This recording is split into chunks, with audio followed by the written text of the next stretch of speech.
2016 elections have sort of they've awakened this reptile brain, because that's what it seems like. You're seeing so many people that think that there's a war going on, like a war in this country. Right. Instead of discussing things, they don't want any discussion. They want to shut things down. And that's part of, I think, some of the motivation behind this and justification for deplatforming people and wiping them out. Like, remove them, get them out.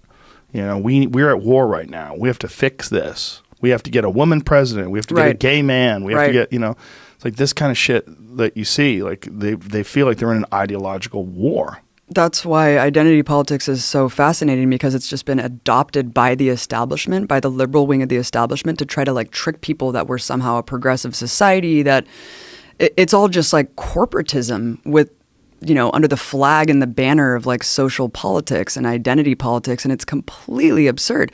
I mean, with Barack Obama, we thought that we were in a post-racial society because we had a black president. Right. And we know that that's absolutely a falsehood.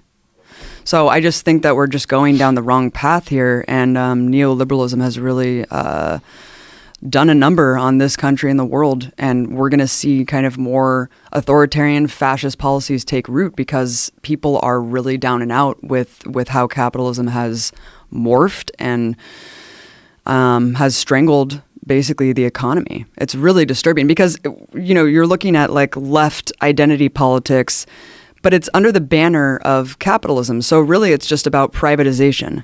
Neoliberalism is just about privatization. So it's not about like leftist, socialist politics. And even you look at someone like Bernie Sanders, he's not a socialist. He's a democratic socialist, which means that he just wants social democracy. He's not talking about abolishing private industry. He's not talking about nationalizing anything. He's just talking about having workers have a seat at the table and getting the fair share.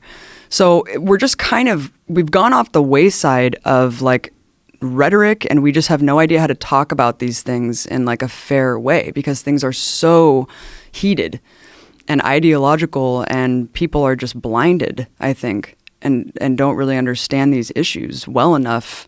And it's really disturbing because we're at a point in our country where we need to have conversations. We don't just want sound bites. But going back to the censorship stuff and the consolidation of corporate media, people don't have the platform, they don't have the voice to get these ideas out there, which is why your show is so important. I mean, having people like me, like Tulsi, I mean, bringing out these concepts and shifting the consciousness is very, very important.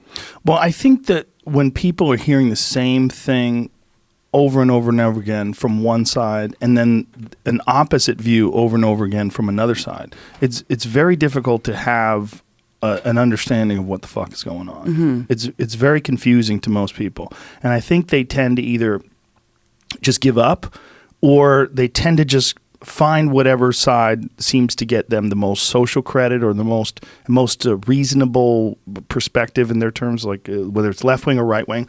And then just support that, just mm-hmm. give into that, and then just have this pattern that they adopt, this conglomeration of opinions that they adopt. And then they're so busy with their jobs, they're so busy with their family, they're so busy with their life. And then all this other shit, when you're seeing, deregulation, all this other shit you're seeing, when the stuff that caused the banking crisis, all this stuff is going on.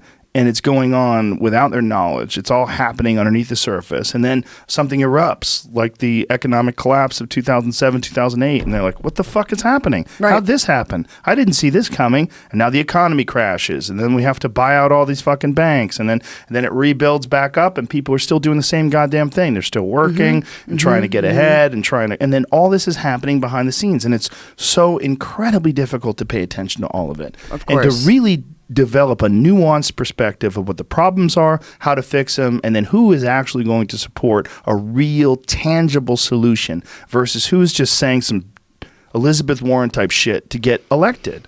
Well, that's why we need a real mobilization in the streets, because there's no person who's going to change this. There's no top-down, implementation that's really going to revolutionize society and get people a living wage and get people healthcare. Even Bernie said, I'm not going to be able to do this. I need you to come out to get my back.